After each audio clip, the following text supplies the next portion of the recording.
Hello. எப்போ நமக்கு disappointments வரும்? ஒரு விஷயத்தை நம்பும்போது, இல்லை யாரையாவது நம்பும்போது.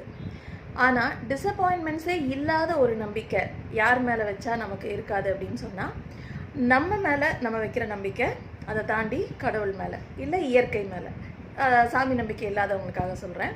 ஸோ நம்ம மேலேயோ இல்லை நமக்கு மேலே இருக்க ஒரு சக்தி மேலேயோ நம்ம வைக்கிற நம்பிக்கை என்றைக்குமே நமக்கு டிசப்பாயின்மெண்ட்ஸை கொடுக்கவே கொடுக்காது. மற்றபடி அடுத்தவங்க மேலேயோ இல்லை ஒருத்தவங்க சொல்கிற வார்த்தை மேலேயோ நம்ம வைக்கிற நம்பிக்கை ஏதாவது ஒரு கட்டத்தில் நமக்கு அதிருப்தியை கொடுக்கும், டிசப்பாயின்மெண்ட்ஸை கொடுக்கும்.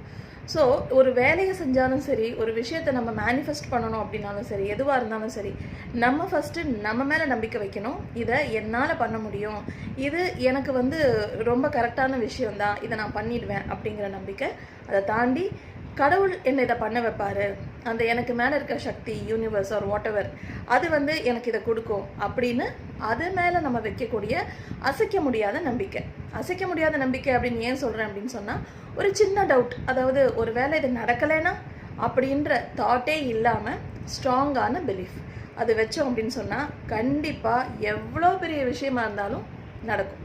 கடவுளை பொறுத்த வரைக்கும் இம்பாசிபிள் அப்படின்னு ஒன்று கிடையவே கிடையாது. அந்த நேரத்தில் நமக்கு அதை கொடுத்தா நல்லதில்லை அப்படின்னு வேணா இருக்கலாமே தவிர, கடவுளால் முடியாத ஒரு விஷயம் அப்படிங்கிறது இந்த உலகத்தில் எதுவுமே கிடையாது. பாய்.